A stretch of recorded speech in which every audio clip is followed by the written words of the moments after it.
Thanks, everybody. Thank you. Welcome to Build. I'm your host, Ricky Camilleri, and our next guest, Iliza Shlesinger, has been killing it in comedy for years now, and her fifth special just dropped on Netflix.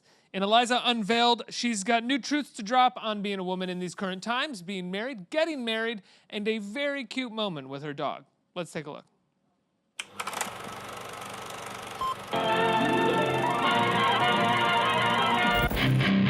From the mine that brought you war paint, freezing hot, confirmed kills, and elder Millennial.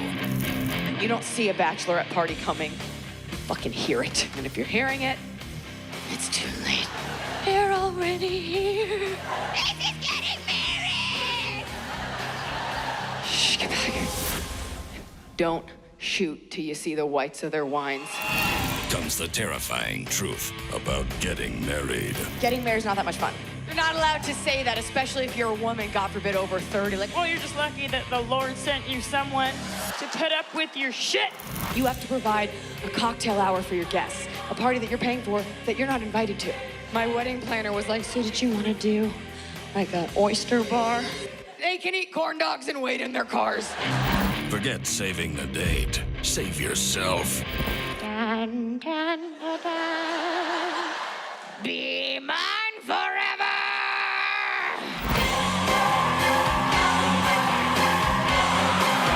Iliza Unveiled.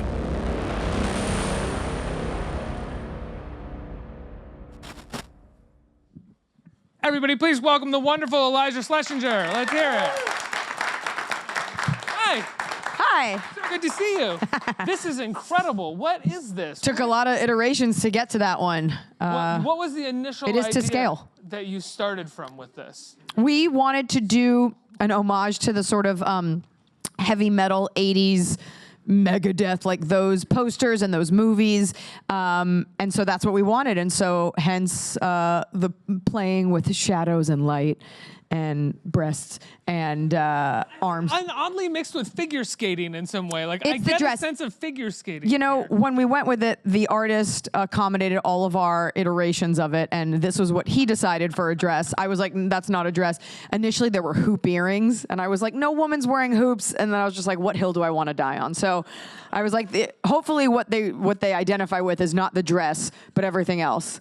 And we were very proud of it, and we were very proud of Blanche with her little wings. Oh, yeah. Yeah, she's up there. Who I mentioned at the top and has passed on. How long was it after? It was this morning. No, no, that's so horrible. It's okay. He was like, I didn't see the end. And I was like, I know, you got a lot of things to watch for work. So I know this morning you were just like power drinking coffee, like, get through this special. I have to see it. She passed away in June. I was on tour in Asia. And With her? No, I wish. Oh, I'm so sorry. Well, that would be worse. Like, what do you do with the body? She died. And by the way, I'm okay. You guys are like, don't even joke. It's okay. It was brutal. And I got the call while we were in Kyoto. And she had just fallen asleep. She was gone.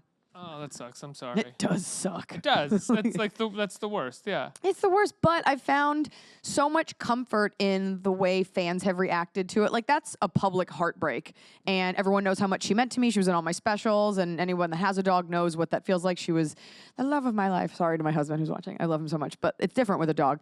And just people's reactions and how much she meant to her and what she symbolized to people, and just the language that I have with my fans. It's just been really nice seeing the humanity in other people. So a lot of the special is about getting married and what that's like. And when you got engaged, when you decided you were going to get married, were you immediately like, oh, there's going to be some great stuff to go into a special from this? I wasn't. I think I really take life day by day, and then one day you're kind of like, I'm gonna talk. You're like, this is what I'm talking about. Like, I believe in constant commentary on the way that you're existing, whatever it is you're going through. So when he asked me to marry him, I wasn't like, fuck yeah, new hour coming at you. It's just that, you know, and fuck it up, make it bad. Okay, yeah. I can talk about it now. Totally. And so at the end of Elder Millennial, I had just gotten engaged, and so I was like, I can't talk about getting married yet, but I knew that I could talk a little bit about what was going on at the time. So the point is, when you have a special, it's like a year of reflection, and just commenting on what you're going through. What is it like? I mean, you're basically releasing a special every year, every other year at this point. When was Elder Millennial? Was it last year? I don't know. About a year ago. About a year ago? Something like that. So 'Cause you're you tour for about a generating year. new material essentially each year. Yeah, about a year and a half. You know, there is, for me, it seems like an eternity. And we have such a culture of consumption. It's like people eat your special up. They're like, what's next? And you're like, oh, it took me so long to make that. Right. I always think about that when it comes to art, when it comes to movies, when it comes to music. It's movies like especially. these people worked 5 years, 6 years on this, and someone was like, it's slow. Yeah, I watched it while I was stoned. Like, okay, cool. I had it on my phone the way an action movie should be while I was like cooking. Not bad. Saw it on the plane. Yeah, exactly. I saw Thor Ragnarok on a 2x2 screen in the back of a Delta headset. So, you know, these specials, I filmed it May 31st, and then it got released, what was it? It was December, like in November. So it's like a 6-month gap-ish. Right, so you're generating through that. You're starting again. Well, in theory, not in theory, in practice, normally I am. I'm on the road for the 6 months. So by the time you see this new special, I have all this new material. And normally that's the case. And for the last 6 months, I've been shooting my Netflix sketch show. And we wrote it and we shot it. I just wrapped a movie and I'm on another movie now. So I haven't been tirelessly, thank you, working on all that new material. And so we've got this whole tour. So it's, we get there, but You've got a tour coming up, right? yeah.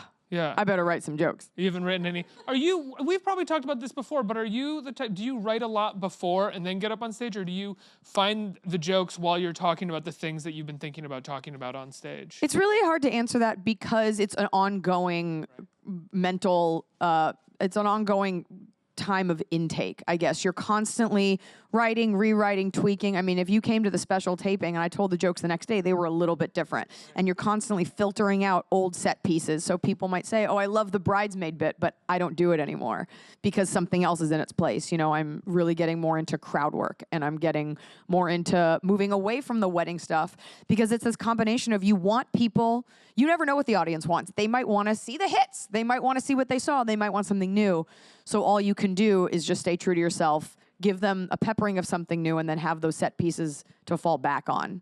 But is it hard? There was a comic here the other day that I was talking to, and she was saying that it's gotten hard to sort of do the thing where she likes to generate new material while she's on stage. Mm-hmm. She's like, she can't really do that anymore because people actually come to see her now, and she feels bad, Generating new material? Well, coming up with new material in front of people, not having. No, should never feel bad about that. Really? There, to an extent, somebody comes to see you at your local comedy club. They come to see you at the Cellar in LA. You come to the Comedy Store.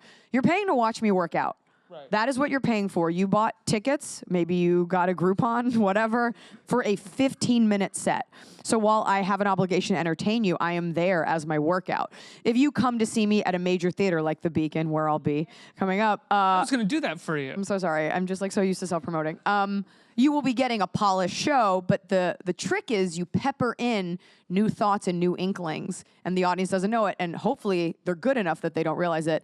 But there is a boldness to it, to putting in a new joke and seeing it on its legs. And if the audience doesn't like it, you're like, doesn't matter because I've got all these shiny things that are polished. So it's a little bit of a bait and switch sometimes. Do you find that you write jokes prior to going on stage, but it's the stage is where you figure out how to say them? 1000%. And I don't write. I don't sit at a computer. That's why it's so important to get up to do the work. You're like, oh, I write at home. I'm like, that's like saying I practice basketball in my driveway. And I'm like, well, have you played a game? I think about lifting weights. Well, have you lifted them? So I drink a lot of Gatorade. So, I come up with premises or a word pairing or a notion, and I'll put it in my phone, like little word pairings, and then I'll get up that night and I'll just kind of work them in. But on stage is where you see what floats, what sinks. And then you are forever tinkering with the timing of it. Because there are some jokes where every crowd's going to laugh, it kills. But sometimes you got to pivot. Sometimes it's almost mathematical in a sense because, you're hitting hard, and then there's an energy dip. Maybe you've got to go lower. Maybe you've got to bring them up. So when you've been doing it for over a decade, and the skill is something you're forever working on, but the craft of it really is feeling that energy and knowing how to go with those ebbs and flows. Because not everyone's the same. one thing that I loved about this special, not just the wedding stuff, but we're in this weird time where I think so many of us are for change and we protest and we care deeply about toppling the patriarchy, for lack of a better phrase. I think it sounds terrible coming out of my mouth, like some phony, like fake ally thing, but I believe in it. But at the same time, there is this sense of like how we're going about it at times feels like it's with blinders on and it's not actually paying attention to a reality that actually exists, or we're hurting people that don't necessarily deserve to be hurt. And you kind of touch on this a little bit, not in the way that I just articulated it, of course. I hope it doesn't feel like I'm putting words in your mouth. In some of your special, where you talk about what seems to be some of your frustrations with being a woman in this moment that don't necessarily have to do with the sort of standard frustrations or the frustrations that would be expected. Yeah, you know, I really believe your job as a comic is to hold up a mirror and to call BS where you see it. And I started, just this inundation of this saccharine, sugar-coated feminist message that is being diluted by commercialism, by our slay all-day feminists with to-do lists, rosé catheters, whatever. Like all this stuff. It's the fucking worst. It is, because when I look at that stuff that is placating, and when I look at this stuff that really feels like you're speaking to a child, not a grown woman with a degree or with a job, my question is, who is this for? What woman is actually like, fuck yeah, girl power? That's an actual woman that's making changes in her own life and in the world, because men are turned off by it, for sure. And women, the amount of women that are kind of like, ugh, that's not what I like. And so I'm thinking to myself, as with most commercial products, I'm like, who is this actually for? And we're just perpetuating the stereotype that women need to be spoken to like infants. And we are the fairer sex, and we do like, to a degree, soft things, however you want to take that. But I, by and large, I form this opinion from all of the women that I have pulled me to the side, men included, and agreed with me, or been like, yeah, I think it's bullshit. This mandatory love fest, this idea that I can't compete with another woman or criticize her simply because she's a woman. That's crippling, and that's dangerous. And we're getting into a place in our society where no one's allowed to say anything in the name of solidarity. But being complacent and being complicit is not solidarity. And having the ability to think for yourself, and also, more importantly, and this was one of the biggest points I made, if another woman disagrees with you, you don't have to hate her. You may not like her for a myriad of other reasons, and those are probably totally valid, like she's a bitch, but like, it's okay if we don't agree. And what I love so much about my fans is I get so many messages where people agree with me and they're pro me, and every once in a while I get a message saying, I don't agree with you on certain topics. I certainly don't ask what. I'm like, well, it's my Instagram, but I love your comedy anyway, but I still respect you. And that, to me, is feminism, saying we're not the same, but like I still want you to be okay, and I don't want to form my own club and kick you out. It's just different versions of popular girl tables saying you can't sit with us because you're not exactly like us. And I've never been a popular girl. Well, there's this sort of sanitized version of both feminism and other progressive ideas that has come up recently, since it has become a extremely corporate idea in some ways to become feminist. So it's become infantilized in a lot of ways. Infantilized? Not just feminism either. I think progressivism in a lot of ways has become infantilized. So as the country sort of like swings very far to the right, there's this idea it's super anodyne. Like, I talk about on stage how it's like all of a sudden, no one's allowed to observe any differences. You've just got to stare down. I don't see shapes. I don't see colors. I don't see gender. I failed first grade. Like, this idea, people don't understand there's a difference between breaking balls and hate speech.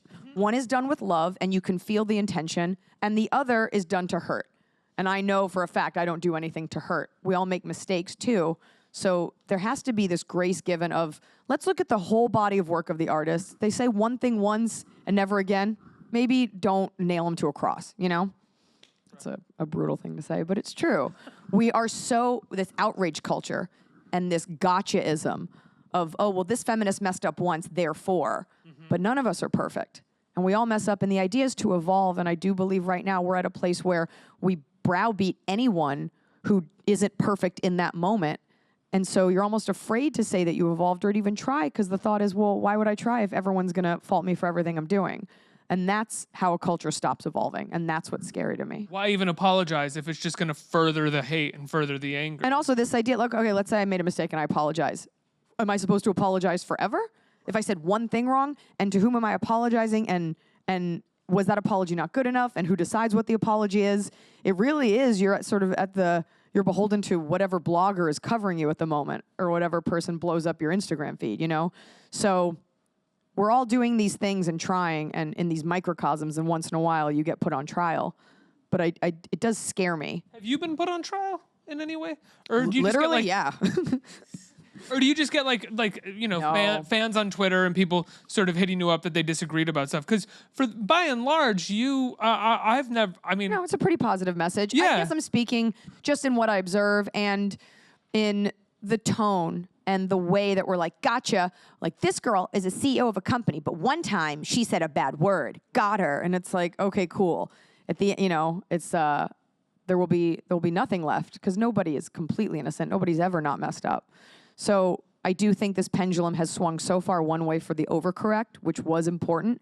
And I do believe it will come back. I do believe more people are starting to think like me, like, all right, take it easy with demanding all women hold hands at all times. another one. We're doing this again. Because guess what? And I don't use terms like boss babe. Like, that's gross. But if you use it, oh my God, more power. There are women out there like your single mother, like women who are starting companies. There are women out there grinding it out as our state representatives, as our leaders, that don't have time to be constantly checking other women because they're out there creating the world that the rest of us want to live in. So focus on your work. Try not to be a dick. Don't use plastic. Good call. Yeah, absolutely. And if you do use plastic, I'm going to @ you on Twitter, and I'm going to cancel you. You're done. I just thought it was someone I could call out, but the truth is, like, sometimes I use plastic, but I really try not to. Same. Everyone has to do their part. My thing is, at the very least, if you live in New York City, you should be carrying around a water bottle. If you sorry. look at me, zoom in. Hey, zoom in on me. Where are you? There. If you live in New York City, I lived in Brooklyn for 7 weeks. I'm not saying any state is perfect. You gotta be better and quit throwing your cigarettes in the street. It's going in your fish. Everyone, there's all these smart people here like, yeah, where do you think that goes? I'm so sorry. I didn't mean it. Like, we're out of polar bears. And our fish are dying. There's plastic everywhere. It's in the Mariana Trench. Like, that's how deep it's gone. So it's real. Quit making fun of Greta and do your part. You want to use plastic? Great. Then don't eat meat. You want to eat meat? Great. Get a hybrid. You want to have a hybrid? Great. Just vote better. Just do something. Do something, please. It's not that hard. It's not that hard to not be selfish. And everyone's like, oh, who cares? I bring my own bamboo silverware. Even on set, I bring my own cutlery. I will be dehydrated because I don't want to drink out of plastic. I bring a thing. I don't take water on flights. You're not that thirsty. You can also you can refill your water bottle anywhere. You can refill your water bottle anywhere. And we live in, I was like, I'm going to wear a dress. I'm going to be so poised today. Like, today's going to be all about being calm and positive. The world is on fire. Please do something. Please pay attention.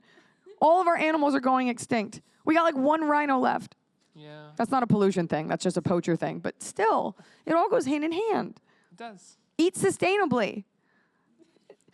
When you go for sushi, you should know, like, that salmon's not happy. This meat is dying scared. Please, please, this is my biggest platform. Please pay attention. You don't have to be vegan, but don't make fun of them.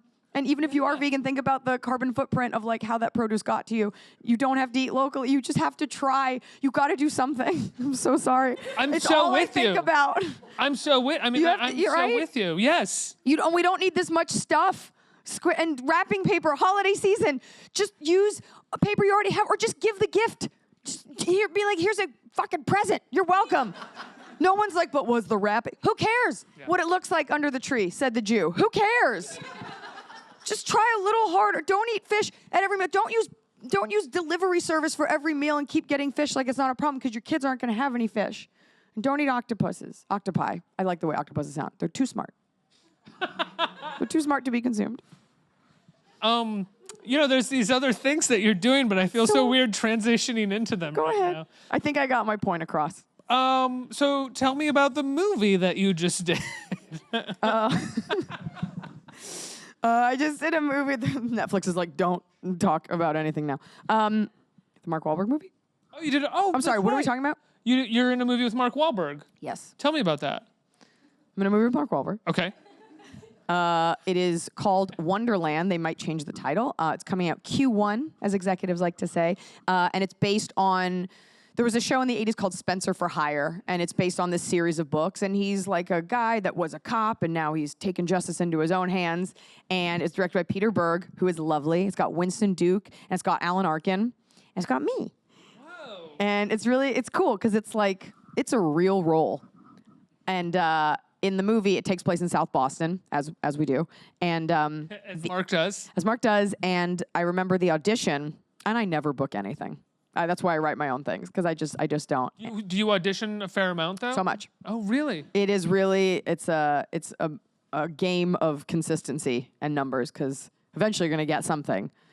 I just always assume because you write your own stuff, because you're always touring, that you just didn't... You know, you could get your own sketch show or your own talk show, nobody but wants you to didn't hear really about the auditions for these like huge movies that I didn't get, or the TV shows I didn't get, and also stand up. You know, it's so good to me. And I wrote my own movie that we just finished. We have a distribution deal with Universal. Whoopsie daisy. Oh, I'm so sorry. Universal, but it's really exciting because we finished it and I wrote it. The Mark Wahlberg movie is this huge Netflix movie, and the audition. They said no Boston accents. And I read the lines, and I remember thinking, nobody who speaks like this isn't from South Boston. Like, I invoked St. Jude at one point, or like St. Christopher. Like, no one does that. I tried it in like different accents, like unless you're like Irish Catholic from South Boston. So I did an accent in the audition. I watched like a little bit of Amy Adams in The Fighter, and I was like, I got this. And I went in, and they said no accent, but I did anyway. And then I got a phone call from Mark Wahlberg. I was in a hotel room in Boston doing an event, and they were like, Mark wants to talk to you. I'm like, he's calling to say, you embarrass Boston. Please don't ever audition. And he called, and he was like, I like what you did. And I'm just trying to be cool. I'm like, awesome. I went to Emerson. It's right here in Boston. Like, nobody cares. And he was like, so you ready to get crazy with us? And I was like, what does that mean? Does that mean I have the gig? He's like, yeah, we'll see you in a couple of months. And I screamed bloody murder. Like, you know, in your career, you hold on. You're like, one day I'm going to get to have that scream of relief. And that was it. And we made this movie. And it's really exciting. What is the part? Am I allowed to say that? Oh. I play someone very, very close to Spencer. Okay. And tell me about the movie that you just wrote, that you wrote and that you just shot, and that is coming out in or is being 2021. distributed by Universal. Yeah. The announcement will come out, but it's basically a movie that I wrote based on a very weird story that happened to me a couple years ago. And more, aside from the plot, you know, it's an anti-rom-com. It hasn't been shot yet. We shot it. Oh, you have shot it. I literally wrapped it 72 hours ago. Who's directing? Her name's Kimmy Gatewood. Okay. And if you've seen Glow, you know who she is. And took me a second. And we did an arduous 17-day shoot. And I starred in it, and it was really cool to give myself over to this other woman and just let her make the calls. And I think I didn't pick her because she's a woman, but I picked her because she was the best one, which I think is important. And she was great. Was it hard for you to give yourself over at times to something that you had written that they were then making the decisions on, or was there still somewhat of a collaboration there because she knew that you had written it? Super collaborative, as it was with Peter Berg, and I didn't write that movie. You know, he let me rewrite a line or two, and you know, when you're hiring a comedian, you're hiring someone with a point of view. I think it's just a different muscle, and so you have to pick your battles. Especially when you've written something, you've decided to let someone else in, so you have to let them lend their artistic eye to it. Otherwise, you're just being a jerk. So I picked, and if I felt something, because I'd seen it in my head for so many years, but there's some stuff you arrive on set and you're like, oh, I always thought we'd be sitting on a couch, not a chair. Okay, couch it is. Right. Or chair it is. Pick your battles, basically. You have to pick your battles. But it was an awesome process to go through. And the thing that I take away, however this movie is or ends up being, I wrote this movie on the days that the phone wasn't ringing, which is a lot of days. And I wrote this movie when I'd come home from an audition. And I wrote this movie when I had a Saturday night free and I have this incessant urge to be productive. And I chipped away at this movie in the dark hours when things weren't popping and when things weren't going off. And I just kept thinking, like, this is the thing that I have to work on. You can always find something, whether it's working out or writing or creating. You don't need the permission to create. And I just wrote it and I worked on it. And then I took a meeting with this man named Paul Burnham of Burn Later Productions. They've done movies like Drinking Buddies and a couple other movies. Took a general in Boston, and we became friends. And he's like, I want to make your movie. And it just happened like that. And then a year later, you know, we got into production, or 2. So it's a long process, but I wrote it as a labor of creativity. Did you write it with any hope at all that it would be made, or were you just kind of like, I can control this, the phone isn't ringing, I want to be productive? It's both. Both. You hope for the best. Whenever I create anything, I think, oh my God, this is going to be the best thing ever. And then, no, you know, I'm leaving here right now to go pitch a TV show that I think is the best show ever. You know, you create with the highest of intentions. And more often than not, these things go away. But it is about staying active and staying creative. And we are artists at the end of the day. So I don't create just because the camera's on. I create because there's a need. And halfway through getting to production, I was like, I don't even know if I want to make this movie, because I spit it out. Yeah. And you're not attached to it. Just like I'm not attached to a lot of this material anymore. Just like I'll never do Elder Millennial again or Confirmed Kills or Freezing Hot, because the hope is that we evolve and we create because it's a need, and this is who we are. Well, that also goes back to the thing of movies taking 2 to 5 years. You know, Yeah. You've written it and you're going to star in it, but you wrote it 2 years ago. How do you get yourself to a place where you can still feel everything that you felt when you were sitting down at your kitchen table or in your office to write on a Saturday that you had free? I guess that's the acting of it all, you know, and that's the skill. The job. That I hope I have. And that's the director being like, how do we, you know, get you there? At that point, it had been so ingrained in my head. Like, I had already visualized everything, every way that she looked, every way the other character, like, it was so ingrained in my head. So that was easier to access. Where am I from? In the movie I'm doing now, I'm not like this girl at all. It's real acting, like real acting. And that's going to be an interesting hurdle for me, because I'm surrounded by all of these legitimate actors. So I was on the Wahlberg movie, or no, that one's done. That one's what's coming the up. movie that you're doing now? I can't say that, but you will find out shortly. And when I say real actors, like, you've heard of all them. I was on set yesterday in Montreal shooting it, and I just kept my mouth shut. That's like the greatest key to acting, is just keep your mouth shut and watch the actors that are better than you. Yeah. Because like otherwise they're going to discover that I don't belong there. Well, the greatest key to being on a set is don't bother anybody. Don't bother anyone. Bring a sustainable fork. Bring your own water bottle. Fill it up. Yep. And just watch them. We were dissecting a scene, and normally I'd jump in and I'd be like, here's what I think. But I was like, oh, we'll just leave it to them and I'll just do whatever they do. Because even though you might be the authority on your own stage, stepping into acting while it's still entertainment, I respect so much the actors and the muscles that they've developed. And I'm just lucky that somebody's paying me to watch them and get better as an actor. It is really humbling, a little terrifying. Oh, I can't wait to hear about what it is. I will literally tell you the second we're done. I know you will. I'll tell you all. That's what that was actually me telling you that I couldn't wait. gonna tell you. You're going to tell me as soon as Yeah. we're done. But tell me about the sketch show for Netflix too. Incredible! You're insanely busy. And yet so bored. Like all the time. You're a psychopath in some ways, aren't Yeah, you? a little bit. Yeah, a little bit. Yeah. My house has no furniture. I have that too. I'm like, Totally. Netflix asked for 6 episodes. We decided to call it, and this is a stretch, the Iliza Shlesinger sketch show. Mostly because Why? because she's a girl. Nobody says my name right, and I was like, I'm gonna make them say it, whether you get it wrong or not. I lived here in Brooklyn for 7 weeks. A couple weeks ago, for like the whole beginning of fall, we shot it in Brooklyn. What neighborhood were you living in for the 7 weeks? Uh-huh. No, so if you're I'm still thinking. there, I don't want to. No, I'm thinking. What is it? Williamsburg. Oh, okay, right. That's where their Whatever. studios are in Also, Bushwick, right? I fully am aware that like it's like this hipster paradise and like everyone loves it. Used to be. I'm gonna just admit, like, I slept on Brooklyn. All my friends, like, when you're in LA in your 20s, you make a choice. You're like, am I going to Brooklyn? I'm at New York. I'm gonna stay in LA. I stayed in LA because that's just what I was doing, and I missed the boat. And and having lived there, like, I get it. I get it's just this land of just fun bars, shops that are open late, a lot of alcohol, a lot of really tired dads who like used to do improv but now are just stay-at-home dads, and just people that you grew up with living in Brooklyn. Mm-hmm. And I get it, and I missed the message. I missed the invite, but I was happy to be there for 7 weeks. You might have made the right decision, I think, staying in LA, if that's what you're I don't know. I mean, debating. Who knows? Sometimes it's like lesser of two evils. Like one's got cigarettes on the ground, one's a fire pit. So like, where do you want to live? But it's fine. If anybody wanted to crap on LA, like I would fight them. But amongst other Los Angelinos, I'm like, what a hole.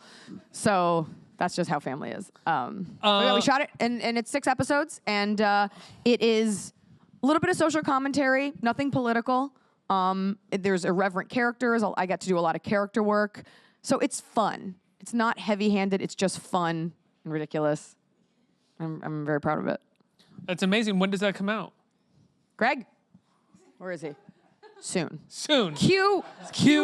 Q1. It actually is Q1, and I'll tell you how I know that. When we were talking to Netflix about this, we had to time it. I wanted to shoot it in another country, and we couldn't do it, so we timed it to shoot it in May so that it could be released in November, so that Unveiled would have its own release date, and it wouldn't conflict with the release of the sketch show. Because if you release them at the same time, it's not, each one doesn't get its full glory and its full moment.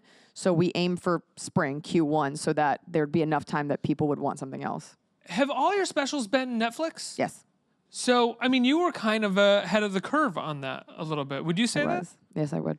Yeah. Thank I you. mean, I know that sounds like I'm kissing ass, but I actually think that that's true. I'm just stating facts. Your first one was what, 2000? Well, the first one was an acquisition, but that's Sure. at the time when Netflix was doing that, but it was on Netflix.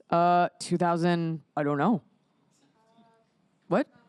You don't know. You just said a number. 15? No. Earlier. I like that they're guessing now that Price is writing it. She's wearing an Iliza sweatshirt. That doesn't say Iliza, does it? It looks like it says Iliza. Okay. Now I feel like a double jackass. I'm like, she's wearing my name, but it's not my name. That's humbling. So I don't know. There's been 5 of them. So over the last 6 years. Do you feel like that is kind of your home now at this point 2013. when it comes to stand up? It's been my home thus far. And I mean, who knows what, I mean, they treat me really well, and their audience, it's unparalleled by another audience. And it's the place, I'm going to say this, Netflix is the place for outstanding stand-up comedy. Oh, absolutely. So that's been my home for that. I hope to make it my home for my sketch show, and I hope to make it my home for all the movies we do in the future with them. Yeah, but it's become the place of outstanding stand-up comedy, I think, starting with your work. You were one of the first. Yes. Started with me. I was, there were other artists as well, but You are allergic to ass-kissing bullshit, I feel like. No, I don't, no, I don't know if I was the first, but I was one of the first. I got in with them. However, that happened. I'm very lucky because there are a lot of comics that are funny that don't have homes on Netflix. And, you go into these markets, and I remember doing this, by myself. You're getting paid not that much money. You're in these clubs, in these cities that you don't want to be in, and people are smoking. That's how long I've been doing this. People were smoking cigarettes in some of these clubs. It's not even that long. But, and this hustle and this grind, and you cannot build an audience in stand-up unless you are repeatedly going into markets.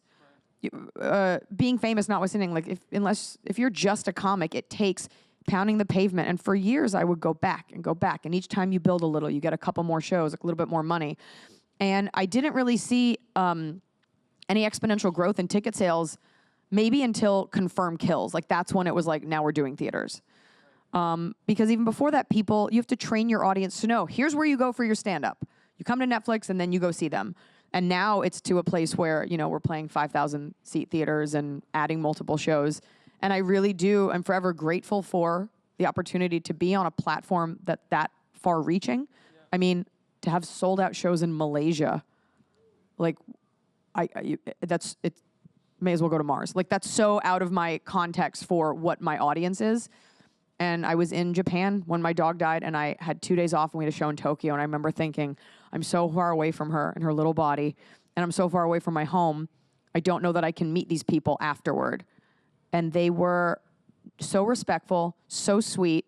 And to see somebody, I know this sounds so weird, somebody you don't know, that is not the same color as you, that doesn't speak the same language as you, but they watched your art. And I get goosebumps, and it resonated with them, even though they're from a different culture.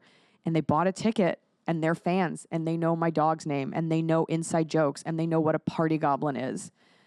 I'm like, there's nothing more gratifying knowing that your art you created touched somebody in a way that you hadn't anticipated. Because at the end of the day, we're all human, and we all have, no matter what your culture is, we all have the same BS that we go through on a spiritually cellular level.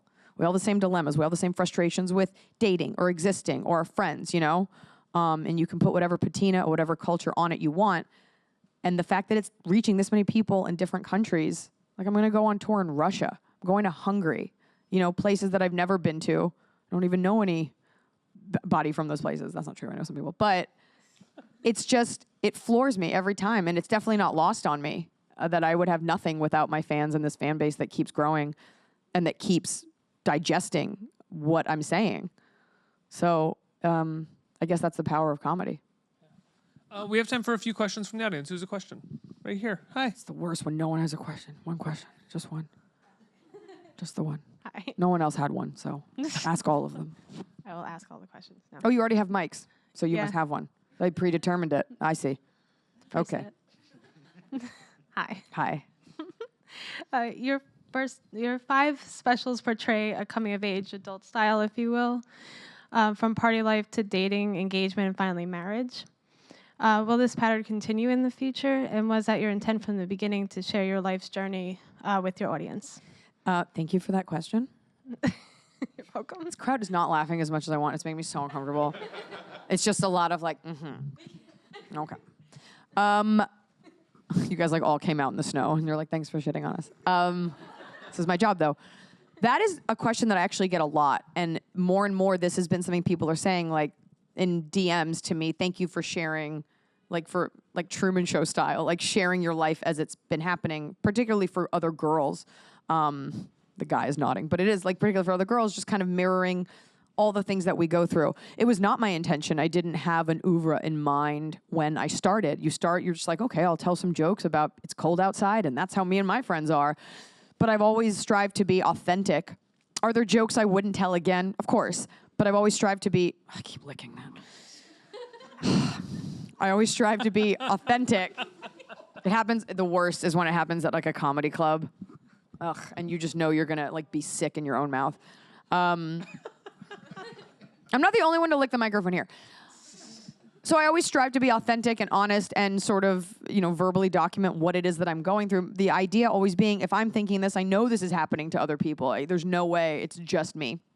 And so I look back at it, and it has been this arc. It has been this evolution, which is so important, to go from talking about that to, not that getting married makes you more evolved, but it is a new chapter. Yeah. And so I will just continue to discuss my life as it unfolds, however it unfolds, because that's part of my job. And so that's that, yeah. But it is cool because there is a through line.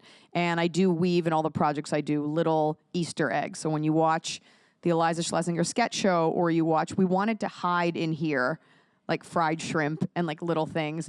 Or if you bought an Elder Millennial dragon t-shirt, which are on sale at my shows, like the dragon's holding a fried shrimp and a flip phone.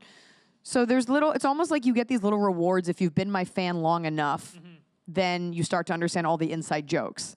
And I like things like that. I like this insulated little world that we've created. We did that with Christmas Mouth, my perfume. That's something I used to call Blanche, her little mouth, Christmas Mouth. And now people are finally getting their bottles in the mail, because I said they'd be there for the holidays.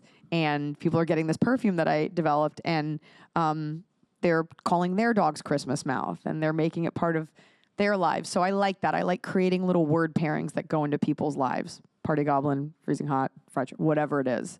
And I'm excited to see where all the unveiled ones, like how those make their way into the ether. It's funny. Your early stand-up was not a lot about partying, but you did talk about partying as if you did party a lot. I, for some reason, feel like you did not party that much because you're so productive. I didn't party. I know, like that, like the saddest party. Like, this was, we think party girls, we think girls that are like at the clubs, like getting free rides. No, we're talking drinking out of like a plastic cup at a local bar, just getting plastered on a Tuesday with like another comic. This wasn't high-end partying. But when you're in your 20s, like that's the majority of what you're doing. You're hunting, you're going out, you're with your friends. That means so much. And it starts to taper off just because physically you can't hold on to that. So it's less, I'm not this expert party girl, but I am an expert at observing people's behaviors when they are in social situations. So but that's it. It's less about like, I was never like on a Shake's yacht, like that never happened. Next question. Hi. You kind of spoke on it a little bit, so I'm sorry if this is a little repetitive, but it's always amazed me how you feel very universal. Like, I could talk to almost anybody, and I will come across a fan of yours. It could be like my weird uncle, it could be like my girlfriend, it could be my buddies, but almost anybody that I've spoken to, like, there is no specific demographic that is a fan.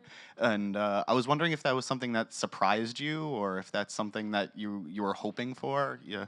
I want to know more about the weird uncle. Sorry, Who's this he started weird with uncle? weird Are you uncle. okay? Yeah. I'm good. Is he buying a ticket? I guess we all like to think that our comedy is universal. Like, we all like to think, like, you can laugh at this regardless. If I'm being 1,000% honest, because my audience is about 60-40, you say 50-50, about 60% women, 40% men. And I've talked about this before, the phenomenon of women consuming comedy on their own, independent of a date, or what your boyfriend's making you watch, is a recent one within the last, like, less than 10 years. Because it used to be, like, in the 80s, you go to the Improv because your date brought tickets. And now throngs of women are coming out, and women are deciding, like, I think this is funny. I don't care if my boyfriend laughs at it. I am a frat boy in a feminist body. And I say that not only because of the boldness I feel in speaking however I want to speak, but I love a good dick joke, and I love, like, making fun of it. And there's no, just moving on from that, there's no malintent, and the points are intelligent, if I can say that about myself. So I think if you miss any of the nuance of it, if you miss the initial punchline, perhaps you resonate with the nuance or the message, because it's not alienating, and my type of feminism is inclusive. This idea that, like, boys are stupid, throw rocks at them, is so dumb and so dangerous. And when you say horrible things about men, even as a defense to, like, make women bond, you're alienating the guy that's there, that is a fan. So and men can withstand a little bit more poking and prodding, as is your lot in life with this pendulum swing in our society. But well, you should withstand the poking and prodding. I sure, think, at you're least fine. men. Yeah, exactly. But like, I am fine. I can handle it. You'll be okay. Yeah. That's like, people don't understand. Like, if someone's like, oh, like, makes fun of me for being white, I'm like, that's okay. Yeah. I'm not hurt by that. The other way around, years of detrimental effects. So there is a difference. I think what I'm most surprised by, stand-up comedy is a solo sport, and I was never, like, head cheerleader, and I was never in a sorority. So I'm always surprised when the girls that I would have liked to have been like in high school are my fans. And not that I didn't like them, but just, wear a lot of black, and I have, like, a little bit of a deeper voice. And when I get girls that their sororities come out or their bridal party comes out, and they are that adorable form of girl, it's a reminder that, like, that's right. Like, it doesn't matter what you look like on the outside, because we're all feeling the same on the inside. And so when people of different colors and ages and genders and everything like it, that reminds me, like, I'm saying something right. So it's surprising and exciting. Is there an earthquake? What is that? Yes, there is an earthquake. In Midtown. There was something that you just said about liking dick jokes.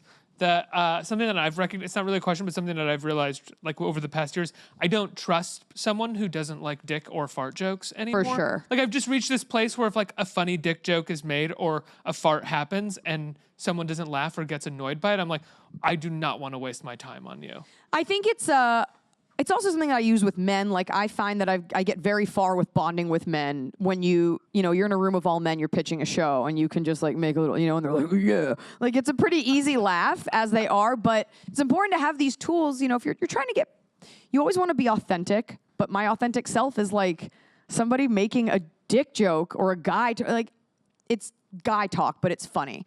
And I don't really necessarily do it on stage, but, like, and it's certain friends, like, certain friends that would never make those jokes, and I would never make it to them, men too. And then you have those friends where it's just like, unzip, poof, and you're like, hilarious, it unfolded. So that's whatever. I love it when people fall too. Yeah. Hilarious. No higher form of comedy than someone just eating shit. I consider myself pretty sophisticated, but that is funny. A squirrel is very funny. If you check my Instagram, I filmed a squirrel in Bryant Park today. I waited for him to come out of the tree. These are things. It can't all be high art. One more. Hi, Liza. You waited so patiently. Hello. Hi. First, I love that you congrats. stood up. Yeah, I got my own little X. Oh, cute. Thank you. Well, congrats on special. My family and I, we laughed the entire time. Thank you. And comedy is, you seem so comfortable on stage, and comedy is, such a personal place. In a lot of ways, it's an extension of yourself. Have you always been this comfortable? And if not, how do you get in your zone and just do you, really? On stage? Yeah. Have I been this comfortable on stage? I guess so. I think part of being a performer versus a writer or a painter, part of being an entertainer, is that you are comfortable in front of an audience. This feels like home, even if you're totally silent or staring off. It doesn't, also just from being on stage, it's a place that you're comfortable in, that sort of uncertainty of will they laugh, won't they? When I first started, I think I talked really fast, as I do now. But now, if you do something long enough, it becomes your style, not your problem. So I talked really fast because I didn't want them to not laugh, and then everyone would know that nobody laughed. So I would go to the next joke so quickly that no one even had a chance. You can sit down. It's really cute. He's like, they just gave me this paper to ask this question. And I remember I don't drink when I have shows. I won't have a drink. I wouldn't have a drink at brunch if I had a show that night. I take the responsibility of this job so seriously for so many reasons. The most important being people are trusting you with their entertainment, which and sometimes is important for their mental health, for their release. I am required at the end of the day to be sober for 1 hour and do my job. Was there a moment when you realized that you didn't like to drink on stage? Yeah, well, so I would have I remember I would have a vodka cranberry, so you can guess that I was in my early 20s. At the Improv, and I would like them. Yeah, I would put Still like 'em. tasty. I'd put myself in the bathroom stall and I'd run over my 7-minute set, just the paces of it. My jeans were so low, it's not okay. This was early 2000s, and I would go over and over it, and then I would get up and I'd do it, and you're anxious the whole time. And then I remember I got the flu one New Year's Eve. Me and my boyfriend both got the flu, and we were so sick, and I couldn't drink for a couple days, and something just clicked. I was like, I'm done drinking, and you go out, you have a drink after, but I just, there and then, apropos of nothing specifically professional, I just was done with that crutch. So, and for me, on a very personal level, it's a professionalism thing. That day is dedicated to the show. I can go sightseeing, I can do whatever, take a nap all day, but nothing that day. You do your show and then you relax. I also don't meet fans before the show. It's show business and there's a showmanship involved.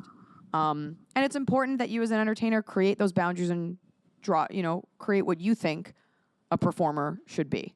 I forgot your initial question. I think you answered. Comfortability. Oh, comfortability. So I'm comfortable now, and I have all these tools in my repertoire, for crowd work, and knowing that there's also this inherent thing of knowing that the crowd is there for you versus, oh, you all won tickets and you just came in for free out of the cold to a comedy club. If you're at my show now, it was a very deliberate choice.